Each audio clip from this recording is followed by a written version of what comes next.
السلام علیکم friends, welcome to کتاب نگری یوٹیوب چینل کتابوں کی نگری میں خوش آمدید۔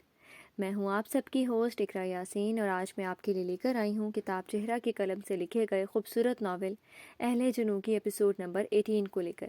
لیکن اس ایپیسوڈ سے پہلے جلدی سے چینل کو کیجیے سبسکرائب، ویڈیو کو کیجیے لائک اور کلک کر لیجیے بیل آئیکن کو۔ اب دیر کیے بنا چلتے ہیں قسط کی جانب۔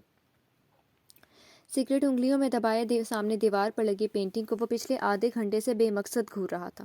ٹیبل پر لیپ ٹاپ کھلا پڑا تھا اور دوسری جانب رکھی ایش ٹرے اس کی مسلسل سگریٹ نوشی کی گواہ تھی۔ سگریٹ کے گہرے گہرے 2-3 کش لے کر ایش ٹرے میں مسلتا اٹھ کھڑا ہوا۔ بلائنڈ ہٹاتے ونڈو اوپن کی تاکہ باہر سے تازہ ہوا آئے اور ماحول کی گھٹن کم ہو سکے۔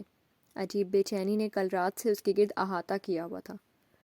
وہ چاہ کر بھی اس منظر، اس بے اختیاری کو اپنے ذہن سے جھٹک نہیں پا رہا تھا۔ وہ حرکت جو کل رات اس سے سرزد ہو چکی تھی، وہ بے اختیاری ہی تھی۔ شاید وہ لمحہ ہی کچھ ایسا تھا کہ وہ اس لڑکی کے اتنا قریب ہو گیا، ورنہ دن رات حسن اس کے گرد جمع رہتا تھا۔ کبھی وہ ایسا بے اختیار نہ ہوا تھا۔ وہ ہر ایک کے ساتھ ایک حد میں رہنے کا قائل تھا، خاص طور پر صنف نازک سے، مگر نہ جانے کل کیسے وہ اس لڑکی کے اتنا نزدیک ہو گیا جس نے اس سے اذلان سبطین سے ٹکر لینے کی کوشش کی تھی، اس سے بدلہ لینا چاہا تھا۔ ایسی کوئی حسن کی دیوی نہیں جو مجھے اپنے جال میں پھنسا لے، تنفر سے سوچتے دانت پیسے۔ اور میں کیوں اتنا سوچ رہا ہوں؟ اس نے مجھے اکسایا تھا، ورنہ میں اس کی شکل بھی دیکھنا پسند نہ کروں۔ خود کو مطمئن کرتا ٹیبل تک آیا اور فون اٹھا گیا۔ ہیلو، ہاں مس مروہ، ساری میٹنگز کل تک پوسٹ پون کر دیں، مجھے ابھی کسی ضروری کام سے جانا ہے۔ اپنی سیکرٹری کو چند ہدایات دے کر کیز اٹھاتا آفس سے باہر کی جانب بڑھ گیا۔ وہ جانتا تھا اس وقت وہ کچھ بھی کر لیتا مگر کام میں دھیان نہیں لگا سکتا تھا۔ اسے آفس سے نکلتا دیکھ کر سیکیورٹی گارڈ نے تیزی سے دروازہ وانگ کیا تھا۔ انتظار میں کھڑے ڈرائیور کو پیچھے ہونے کا اشارہ کرتا خود ڈرائیونگ سیٹ پر براجمان ہو گیا۔ اس کی سوچوں کا دھارا یکدم اغماسہ تنویر سے ہٹ کر فائق احمد کی جانب مڑ گیا، جہاں جانے کے لیے اس وقت وہ نکلا تھا۔ ذہن میں سوچیں یکدم ہی اپنی بہن کے حوالے سے آئی تھیں۔ کتنی حساس تھی وہ، اس کی ذرا سی بھی ناراضگی برداشت نہیں کر سکتی تھی، اور صرف اس کے لیے اپنا آپ قربان کرنے چلی تھی۔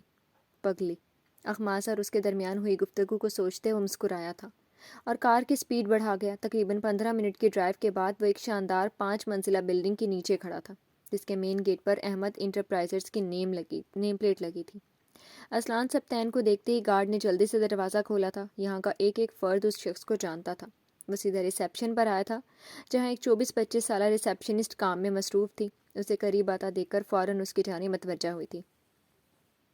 گڈ آفٹر نون سر، فائق کسی میٹنگ میں تو نہیں اس وقت؟ اسے سر کے اشارے سے جواب دیتے استفسار کیا۔ سوری سر، مگر فائق سر تو پچھلے 1 ہفتے سے آفس نہیں آ رہے۔ تمام کام ان کے مینیجر اور اسسٹنٹ ہی ہینڈل کر رہے ہیں۔ ریسیپشنسٹ کی اطلاع پر اذلان حیرت میں مبتلا ہو گیا۔ Any reason? Sorry sir, reason تو کچھ نہیں بتائی گئی ہمیں۔ اس کے جواب پر سر ہلاتا آفس سے باہر نکل گیا۔ یہ حیرت کا ہی مقام تھا کہ فائق جیسا کام کو سیریس لینے والا بندہ اس طرح آفس سے غائب تھا۔ کار میں بیٹھتے ایک خیال تو آیا کہ اس سے کال کر کے پوچھے، مگر پھر کچھ سوچتے موبائل ڈیش بورڈ پر ڈال کر کار سٹارٹ کر گیا۔ تو مجھ سے اس طرح اجنبی اور لا تعلق نہیں ہو سکتا۔ میرے لیے سب سے اہم تیری دوستی ہے۔ جب تک تو نہیں چاہے گا میں سارا کا نام بھی نہیں لوں گا۔ ازالہ اسی طرح ممکن ہے فائق احمد، ورنہ چلا جا یہاں سے۔ اپنے اور اس کے کہے الفاظ اس کے دماغ میں گردش کر رہے تھے۔ وہ آخری لمحہ اذلان سبطین کبھی نہیں بھول سکتا تھا، جب فائق احمد آنکھوں میں نمی لیے نا امیدی سے اس کے آفس سے نکلا تھا۔ اپنی سوچوں کو جھٹکتے کار کا ہارن بجایا تو بنگلے کے مین گیٹ سے نکل کر چوکیدار نے اذلان کی گاڑی دیکھی تو فوراً دروازہ کھولا تھا۔ کار سے نکلتے اس کی سیدھی نگاہ صبر پر گئی تھی، جو شاید کہیں جانے کے لیے پورچ میں آئی تھی۔ اسے دیکھتی فوراً اس کی جانب لپکی۔ اذلان بھائی، واٹ اے پلیزنٹ سرپرائز! آپ یہاں کیسے؟ اس کے قریب آتی چہکی۔ اذلان نے مسکراتے ہوئے اسے اپنے ساتھ لگا لیا۔ وہ فائق اور اذلان دونوں کی ہی لاڈلی تھی۔ سارا سے بھی وہ 2 سال چھوٹی تھی، اس لیے اذلان نے اسے سارا کی ہی جتنی اہمیت دیتا تھا۔ بس سوچا اپنی چھوٹی کو دیکھاؤں، اس نے تو چکر جو نہیں لگایا اتنے دن سے۔ اسے لیے اندر کی جانب بڑھ گیا۔ کہاں اذلان بھائی، فائق بھائی نے جب سے BBA میں ایڈمیشن کروایا ٹائم ہی نہیں ملتا، ورنہ میرا اتنا دل کرتا ہے سارا آپی اور آپ کی وائف سے ملنے کا۔ اس کے ساتھ چلتے منہ بسور کر بولی، جبکہ اذلان وائف لفظ پر یکدم ہی نئے احساس سے 2-4 ہوا تھا۔ ہاں، اب وہ لڑکی اسی کے نام سے پکاری جانی تھی۔ ایک گہری سانس بھرتے لاؤنج میں داخل ہوا تھا۔ اب ایسا بھی نہیں ویکینڈ پر آ جانا، اور یہ فائق کہاں ہے؟ ان کا تو پوچھیں ہی مت اذلان بھائی، پتہ نہیں کیا ہو گیا ہے، بس کمرے میں بند رہتے ہیں۔ 2 دن سے اتنا فیور تھا مگر چیک اپ کروانے بھی نہیں گئے۔ ماما بھی اتنی پریشان تھی۔ صبا نے موقع ملتے ہی اس کی شکایتیں گنوانا شروع کر دیں۔ اذلان نے لب بھینچتے ایک نظر اوپر جاتی سیڑھیوں کی جانب دیکھا۔ چلو میں دیکھتا ہوں اسے کیوں تنگ کر رہا ہے تم لوگوں کو، تب تک اچھی سی چائے بناؤ میرے لیے۔ اس کے بال سے ہلاتا اوپر فائق کے کمرے کی جانب بڑھ گیا۔ دروازے کا نوب گھما کر کمرے میں داخل ہوا اور اندھیرا ہونے کے باوجود قدم بڑھاتا سوئچ بورڈ کی جانب بڑھ گیا۔ یہ جگہ، یہ کمرہ اس کے لیے پرانا نہ تھا، پرایا نہ تھا۔ وہ بچپن سے اس گھر کو جانتا تھا۔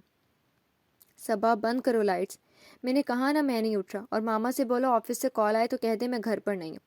تمام لائٹس آن ہونے پر منہ پر تکیہ رکھتے زکام زدہ لہجے میں بولا تھا۔ کیوں؟ ایسا کون سا کام کر لیا فائق احمد جو یوں منہ چھپانے کی نوبت آن پڑی؟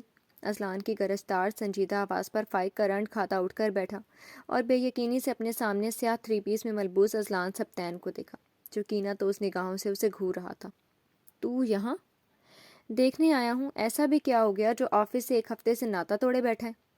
کچھ نہیں، بس وائرل فلو ہے۔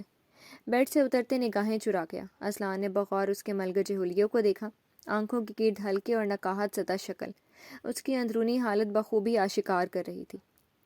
وائرل فلو کو تو نے کب سے اتنا سیریس لے لیا کہ بستر سے ہی لگ کر بیٹھ گیا؟ اس کے طنز پر فائق نے اس بار شکوہ کناہ نگاہوں سے اسے دیکھا تھا۔ وہ اس کے دل کی حالت جانتے ہوئے بھی انجان بن رہا تھا۔ ایسے مت دیکھو، میرڈ ہوں اب میں۔ لبوں پر جاندار مسکراہٹ لیے طاق کروار کیا تھا۔ فائق خوشگوار احساسات میں گھرتا تیزی سے اس کی جانب لپکا اور بڑی زور سے گلے لگایا تھا۔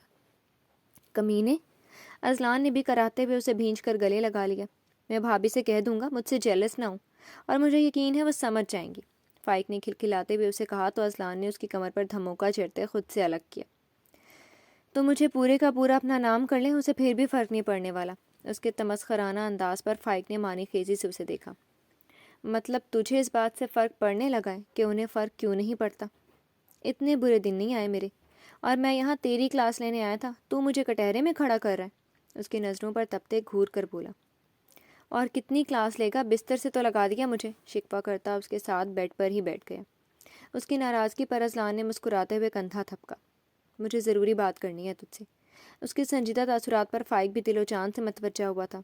میں جانتا ہوں اس دن میں بہت زیادہ ہارش ہو گیا تھا، مگر سارا کے لیے میرے دل میں اتنی محبت ہے کہ اس کے آگے میں کسی کو بھی اتنی اہمیت نہیں دے سکتا جتنی اس کو دیتا ہوں۔ مگر میں اتنا خود غرض نہیں ہو سکتا کہ اپنی بہن کے دل کا راز معلوم ہونے کے بعد بھی ایک سطحی انسان کی طرح اس پر اپنی مرضی مسلط کر دوں۔ ایک نظر فائق کو دیکھتے اس نے پھر بولنا شروع کیا تھا۔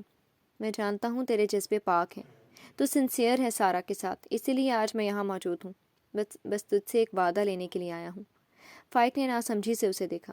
بس جتنی محبت میں نے اسے دی ہے اس سے زیادہ اسے شادی کے بعد ملے، اسے کبھی ہماری کمی کا احساس نہ ہو۔ اذلان کے جذبات کو فائق بخوبی سمجھ سکتا تھا۔ اس کی بھی ایک بہن تھی، اسے بھی وہ اسی طرح عزیز تھی۔ میں بہت بڑے بڑے دعوے نہیں کروں گا اذلان، مگر میرا وعدہ ہے میں کبھی اس کا ساتھ نہیں چھوڑوں گا۔ میری زندگی کی ہر خوشی میں وہ سب سے پہلے ہوگی، وہ میری اولین ترجیح ہوگی۔ فائق احمد کے مستحکم لہجے پر اذلان دل سے مسکراتا اسے ایک بار پھر اپنے ساتھ لگا گیا۔ یہ کیا لگا رکھا ہے اس نے؟ سمجھاؤ اسے، میں ایک انچ بھی اپنے فیصلے سے نہیں ہٹوں گا۔ اسے کمبل میں لپٹا دیکھ محمود صاحب ناگواری سے بولے، جب سے اس کی باہر ملک پڑھائی کے لیے جانے کی بات ہوئی تھی اس دن سے رو رو کر خود کو بستر سے لگا چکی تھی، مگر محمود صاحب بھی اپنے فیصلے پر اٹل کھڑے تھے۔ میں سمجھا رہی ہوں اسے، آپ اپنا غصہ کم کریں پلیز، سیما صاحبہ نے جگہ سے اٹھتے بے بسی سے کہا۔ روز روز کے باپ بیٹی کے جھگڑوں سے وہ بھی تنگ آ چکی تھی۔ ایسی اولاد ہوگی تو انسان کبھی سکھ میں رہ سکتا ہے؟ ان کے زہریلے لفظوں میں علیشا نے تڑپ کر انہیں دیکھا۔ مزید چھپے رہنا انہیں مزید تیز دلا سکتا تھا۔ بابا بس ایک بار مجھے موقع دیں، میں کبھی مایوس نہیں کروں گی آپ کو۔ گریا سے سرخ پڑتی آنکھیں اور ان کے گرد بڑے بڑے حلقے، عجیب دیوانوں جیسا حلیہ ہو رہا تھا۔ محمود صاحب فوراً اس پر سے نگاہیں پھیر گئے، کیونکہ اگر وہ ابھی پگھل جاتے تو ان کے مستقبل کے تمام منصوبے دھرے رہ جاتے۔ سیما جاؤ کچھ کھانے کے لیے لاؤ اس کے لیے، دیکھتا ہوں کیسے نہیں کھاتی۔ اس کی التجا نظر انداز کرتے وہ سیما صاحبہ سے مخاطب ہوئے بولے، جو سر ہلاتی کمرے سے باہر نکل گئی تھی۔ وہ آنکھوں میں آنسو لیے انہیں دیکھتی رہی، شاید ذرا سی نرمی ان کے دل میں پیدا ہو جائے۔ یہاں سے جانے کا مطلب تھا اذلان سبتین سے دور ہونا، اپنی زندگی کی اولین خواہش سے دور ہونا۔ سارا جو کبھی اسے اپنا دوست کہتی تھی وہ کیسے دوسروں کی باتوں میں آ سکتی تھی؟ ابھی تو بہت کچھ کرنا تھا اس نے، اذلان سبتین کو کچھ بھی کر کے حاصل کرنا تھا۔ تم واقعی چاہتی ہو میں موقع دوں تمہیں اور اپنی تمام ناراضگی ختم کر لوں؟ ان کی سنجیدگی سے پوچھنے پر وہ تیزی سے سر ہلاتی اٹھ کر ان کے پاس آ گئی، مگر انہوں نے اسے بیڈ سے اترنے نہ دیا اور اسے ساتھ لیے بیڈ پر ہی بیٹھ گئے۔ میں نے بہت محبت سے تمہیں پالا ہے، تمہاری پرورش میں کوئی کمی نہیں چھوڑی۔ جو باتیں گزر چکیں انہیں کریت کر میں وہ زخم تازے نہیں کرنا چاہتا جو انہوں نے میری روح تک کو جھنجھوڑ ڈالا تھا۔ بس تم سے ایک التجا کر رہا ہوں، جیسا میں چاہتا ہوں ویسا کر لو۔ مگر بابا، کیا میں سمجھوں کہ تم پر اب اتنا بھی حق نہیں میرا کہ تمہارے لیے فیصلہ کر سکوں؟ ان کے دکھی انداز پر وہ ایک پل کے لیے تڑپ اٹھی تھی۔ آئی ایم سوری بابا، مگر میں آپ لوگوں سے دور کیسے رہوں گی؟ بے بسی سے کہتی پھوٹ پھوٹ کر رو پڑی۔ محمود صاحب نے نرمی سے اس کے سر پر ہاتھ پھیرا تھا۔ ہم آتے رہیں گے ملنے، اور 2 سال کی تو بات ہے۔ اس بار اس نے آج ان کی بات نہ سنی تھی۔ اس کی تمام توجہ ان کے لمس پر تھی جو آج نہ جانے کتنے دن بعد محسوس کیا تھا۔ کیا اتنا آسان تھا صرف ان کا اعتماد حاصل کرنے کے لیے ہر خواہش کو پیچھے چھوڑ جانا؟ سیاہ کشمیری کڑھائی والے لباس پر میرون رنگ کی مخمل کی شال اوڑھے لان کی ہری گھاس پر آہستہ آہستہ چہل قدمی کر رہی تھی۔ ذہن کی تمام ڈوریں اپنے آنے والے کل سے وابستہ تھیں۔ اس گھر میں بہو بن کر آئے اسے 2 ماہ ہو چکے تھے۔ اس کی ماں اس دنیا سے جانے سے پہلے جس شخص کے ہاتھوں سے سونپ گئی تھی، کب اسے چھوڑ دیتا اسے یہ تک نہیں معلوم تھا۔ اس شخص کے دل میں اخماسہ کے لیے اتنا زہر تھا کہ وہ اپنے اور اس کے درمیان موجود رشتے کے بارے میں کبھی سوچ ہی نہ سکی۔ اور وہ سوچتی بھی کیوں؟ اس کے دل میں بھی اس شخص کے لیے کبھی اچھا خیال نہ آیا تھا۔ وہ دل سے اس شخص کو اتنا ہی برا سمجھتی تھی جتنا وہ اسے سمجھتا تھا۔ ایک ایسا رشتہ جو کسی تیسرے کی موت کے سبب جڑا ہو، اس کی کیا پائیداری ہو سکتی ہے؟ میرا ان کی دنیا سے کوئی تعلق نہیں۔ میرے سٹیٹس اور ان لوگوں کے سٹیٹس میں زمین آسمان کا فرق ہے۔ اور ویسے بھی جس رشتے میں دل نہ جڑے ہوں وہ سمجھوتے سے زیادہ کچھ نہیں ہوتے۔ لب کاٹتے بے سبب ہی سلیپرز میں قید اپنے پاؤں کو تک رہی تھی۔ کسی خیال کے سبب اس کا چہرہ یکدم ہی سرخ پڑا تھا۔ اس کو اپنی رخسار سے دھواں اٹھتا محسوس ہوا۔ اپنی کیفیت سے گھبرا کر ارد گرد دیکھا، کوئی بھی موجود نہ تھا۔ ایک گہری سانس خارج کرتے خود کو پرسکون کرنا چاہا، مگر جب بھی اس شخص کی حرکت ذہن میں آتی اس کے دل کی دھڑکن ٹرین کی طرح بھاگنے لگتی۔ تمام سوچوں کو جھٹکتی اندر کی جانب قدم بڑھا گئی۔ سارا نے اسی کے کہنے پر یونی جانا شروع کر دیا تھا، اور اس وقت وہ یونی سے آ کر تھک کر سو رہی تھی۔ عالیہ صاحبہ کی بھی اپنی مصروفیات تھیں، مگر پھر بھی وہ کہیں جانے سے پہلے اس سے پوچھنا نہیں بھولتی تھی۔ اخماسہ کو وہ بہت پسند تھی۔ ان میں کہیں سے بھی اپنی امیری یا جھوٹی شان و شوکت دکھانے کا شوق نہ تھا۔ ان کی نرم مزاجی ہی نے اسے اب تک اس گھر میں اپنائیت کا احساس دلایا تھا۔ اس وقت شام کے 7 بج رہے تھے۔ سبتین صاحب 6 بجے ہی آفس سے لوٹ آتے تھے، مگر ازلان سبتین کی واپسی کا کوئی وقت مقرر نہ تھا۔ کبھی انہی کے ساتھ لوٹ آتا، کبھی ڈنر سے پہلے یا کبھی بیچ رات میں۔ بی بی جی کچھ چاہیے آپ کو؟ اسے کچن میں داخل ہوتا دیکھ کر ملازمے نے مؤدب انداز میں پوچھا۔ ہاں آپ بتائیں آج ڈنر میں کیا بن رہا ہے؟ بی بی جی بیگم صاحبہ نے فرائیڈ فش اور بریانی بنانے کا کہا ہے۔ ٹھیک ہے، آج کا ڈنر میں بناؤں گی، آپ بس میری ہیلپ کرتی جائیں۔ اس کی بات پر ملازمہ نے حیرت سے اسے دیکھا، پھر خود ہی مسکرا دی۔ اسے اخماسہ بہت پسند تھی۔ اپنے کام سے کام رکھنے والی، بلا وجہ کا حکم نہیں چلاتی تھی، اور پہلی دفعہ وہ کچن میں دلچسپی لے رہی تھی۔ پھر سارا وقت وہ کچن میں کھانا بنانے میں لگی رہی، اور رحیمہ نے ایک اچھی ہیلپر کا کردار ادا کیا۔ ارے اخماسہ بیٹا، آپ یہاں کیا کر رہی ہیں؟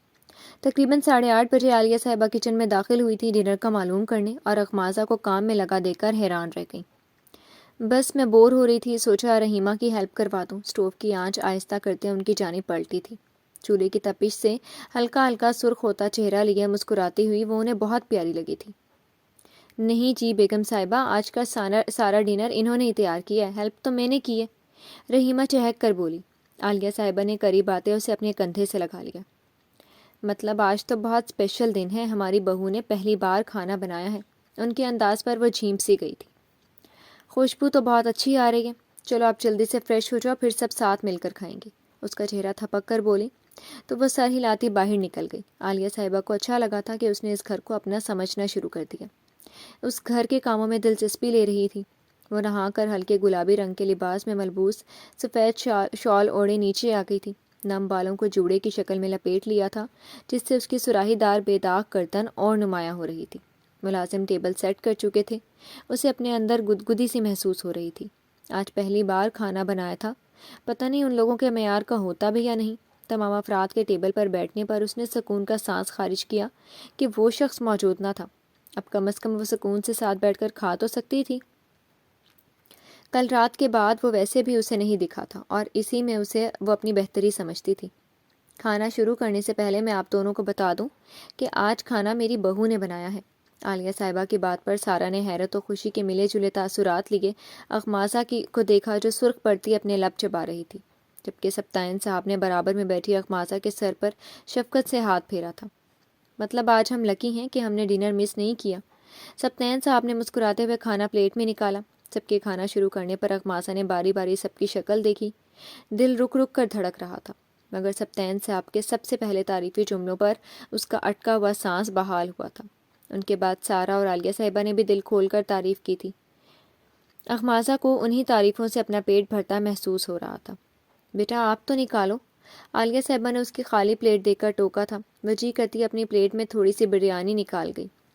ابھی حلق میں ایک دو چمچے ہی اتارے تھے جب کسی کی گھمبیر آواز پر اسے اپنا نوالا حلق میں اٹکتا محسوس ہوا تھا۔ گڈ ایوننگ ایوری بڈی، مطلب بالکل صحیح ٹائم پر پہنچا ہوں، اذلان سبطین قریب آتے بولا۔ ہاں بھائی، بالکل صحیح ٹائم پر آئے ہو، اگر آج کا ڈنر مس کر دیتے تو بہت پچھتاتے۔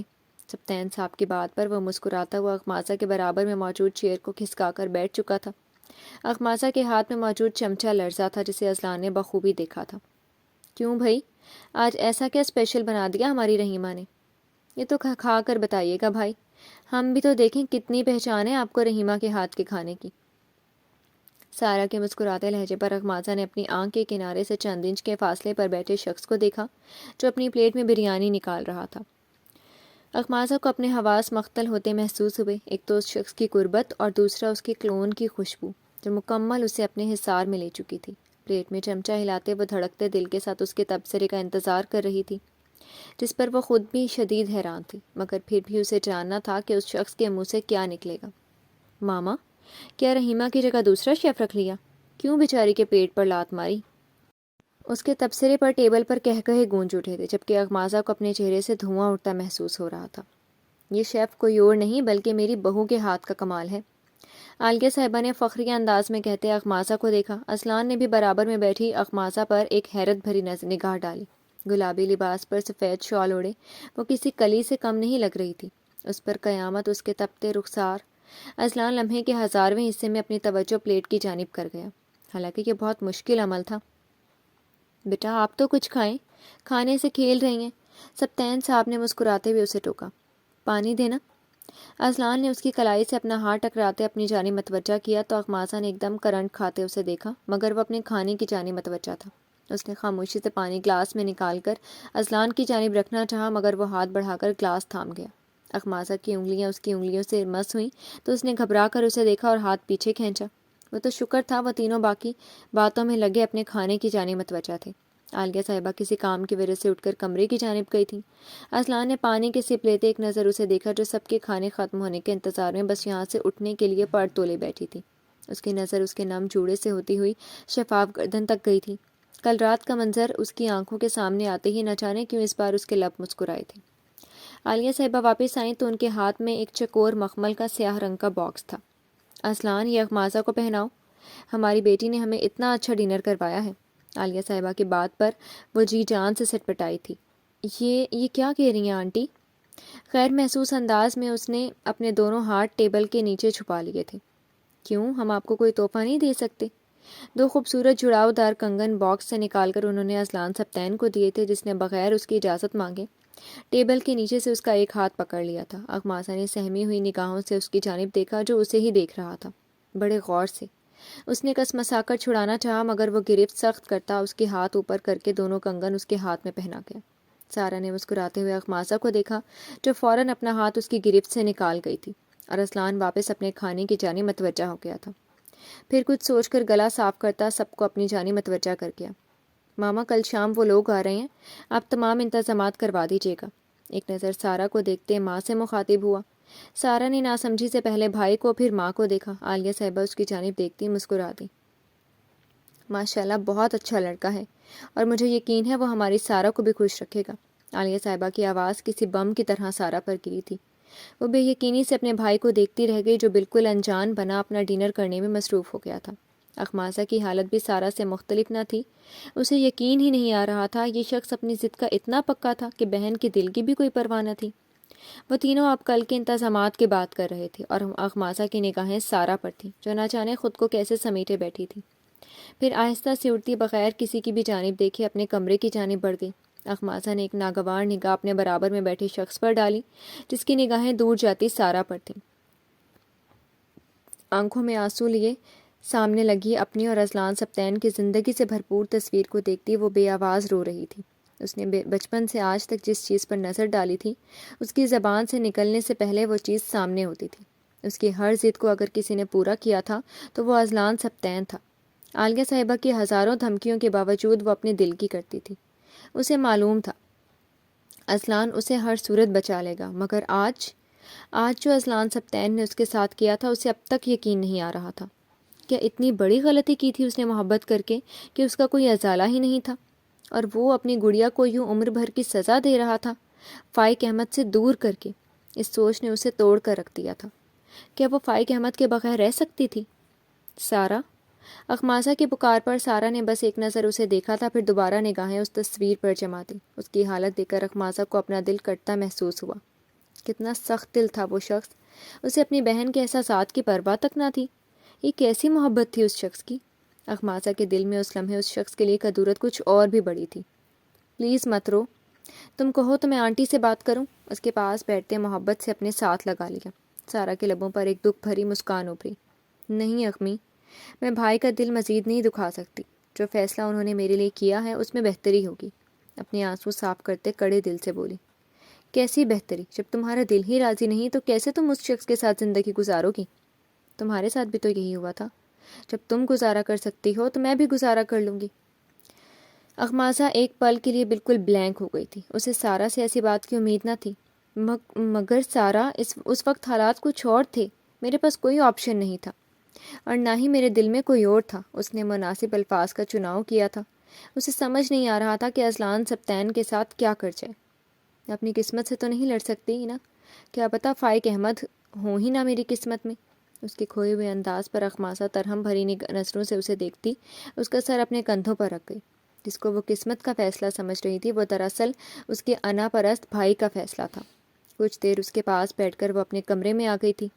جانتی تھی اس وقت سارا کو تنہائی کی سخت ضرورت تھی۔ شال اپنے گرد لپیٹتی بالکنی میں نکل آئی۔ اس پل اس کے دل پر بھی اداسی کے بادل چھا گئے تھے۔ سارا اس کی دوست، اس کی ہمدرد تھی۔ اس کے ساتھ کچھ برا ہوتا تو وہ کیسے برداشت کر سکتی تھی؟ بے خیالی میں ہی نیچے بنے سوئمنگ پول کو گھور رہی تھی جب اس کی نظر ایک ہیولے پر پڑی جو سوئمنگ پول کی ایک جانب واک کرتا سگریٹ پینے میں مصروف تھا۔ اخماسہ کو لمحوں میں اندازہ ہوا تھا کہ وہ کون ہو سکتا تھا۔ دانت پر دانت جماتی واپس کمرے میں آئی تھی۔ ابھی قدم دروازے کی جانب بڑھے ہی تھے کہ وہ خود کو روک گئی۔ میں کیوں جا رہی ہوں، وہ بھی اس وقت اکیلے؟ کل کا منظر اس کی آنکھوں میں گھوما تو قدموں سے خود بخود ہی جان نکلنے لگی تھی، مگر ایک منظر اور اس کی آنکھوں کے سامنے لہرایا تھا، سارا سبطین کے آنسو، اس کی بے بسی۔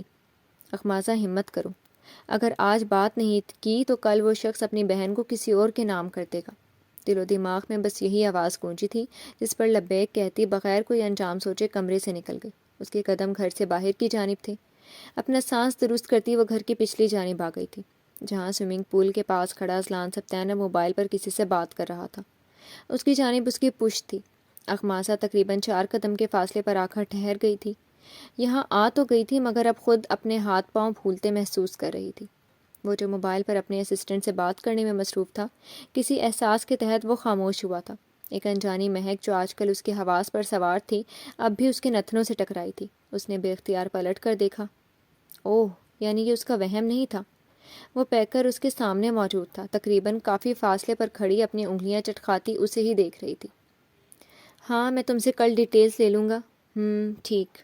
نظریں اس کے گھبرائے ہوئے چہرے پر جمائے اپنی حیرت چھپاتا رابطہ منقطع کر گیا۔ اخماسہ نے پلکیں جھپکتے خود کو کچھ کہنے کے لیے تیار کیا تھا۔ اذلان نے ایک آئی برو اٹھا کر سوالیہ نگاہوں سے اسے دیکھا تھا۔ آپ کیوں کر رہے ہیں سارا کے ساتھ ایسا؟ تمام ہمتیں مجتمع کرتے بالآخر بول اٹھی۔ اذلان قدم اٹھاتا اس کی جانب بڑھنے لگا۔ اور کیا کر رہا ہوں میں سارا کے ساتھ؟ اس کے قریب آتے قدموں پر وہ بے ساختہ پیچھے ہٹی تھی۔ آپ جانتے ہیں آپ کیا کر رہے ہیں اس کے ساتھ؟ اب اس کی زندگی کا اتنا بڑا فیصلہ اس کی مرضی کے خلاف نہیں کر سکتے۔ میری زندگی کا بھی تو اتنا بڑا فیصلہ میری مرضی کے بغیر ہوا تھا۔ گہری نگاہوں سے اس کے سرخ ہوتے رخسار کو دیکھتا وہ بالکل نزدیک آ چکا تھا۔ اس سے پہلے کہ وہ مزید پیچھے ہوتی، اذلان اسے بازو سے پکڑتا قریب کر گیا۔ اس پر اس کی جانب سے کوئی مزاحمت نہیں کی گئی تھی، کیونکہ وہ اس کی بات کے معنوں میں الجھ گئی تھی، مگر جب سمجھ آئی، ایک سبکی سی اسے محسوس ہوئی تھی۔ آپ کے پاس آپشن تھا، آپ چاہتے تو۔ اس کی بات مکمل ہونے سے پہلے اذلان اس کے دونوں بازو تھامتا مزید قریب کر گیا۔ اخماسہ کا دل اچھل کر حلق میں آ گیا۔ تمہیں کیا لگتا ہے، اس وقت جب ایک انسان اپنی آخری سانسیں لے رہا تھا، میرے پاس تب بھی کوئی آپشن موجود تھا؟ اس کی سرخ پڑتی آنکھوں میں جھانکتے اخماسہ نے اگلے ہی لمحے نگاہوں کا رخ موڑ لیا، کیونکہ اسے اپنی آنکھوں میں نمی جمع ہوتی محسوس ہوئی تھی۔ میں آپ سے سارا کی بات کرنے آئی تھی، اور اگر آپ چاہیں تو اس فیصلے کو اب بھی مسترد کر سکتے ہیں۔ ابھی بھی اتنی دیر؟ خود کو اس کی گرفت سے چھڑانے کی جان توڑ کوشش کرتی ہمت سے بولی، مگر اذلان ایک بار پھر اس کی بات کاٹ گیا تھا۔ مجھے کسی کے ڈکٹیشن کی ضرورت نہیں، اور خاص طور پر تمہارے۔ اس کی جھکی پلکوں کو دیکھتے دانت پیس گیا۔ سارا کے بارے میں اور اپنے بارے میں مجھے جو صحیح لگا وہی فیصلہ ہوگا۔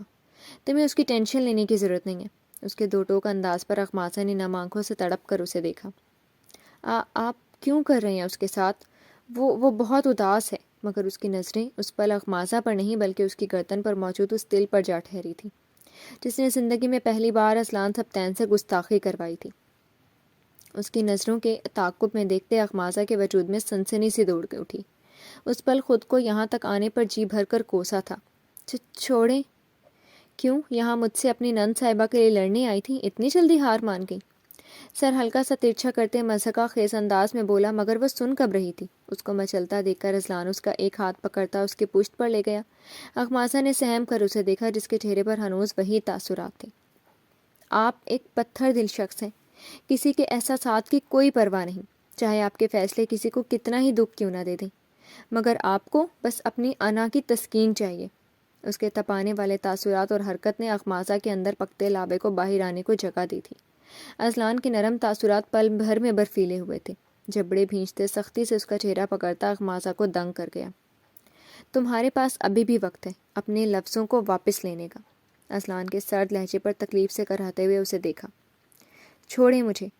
Now you will pay for these words، اخماسہ Tanveer زہریلے انداز میں کہتا ایک جھٹکے سے اسے چھوڑا تھا اور بغیر کسی بھی جانب دیکھے نکلتا چلا گیا تھا، جبکہ اخماسہ کو اب اپنے قدموں سے جان نکلتی محسوس ہوئی تھی۔ یہ کیا بے وقوفی کر گئی تھی وہ؟ منہ پر ہاتھ رکھتی معاملے کی سنگینی کو سوچ کر مزید گھبرا گئی تھی۔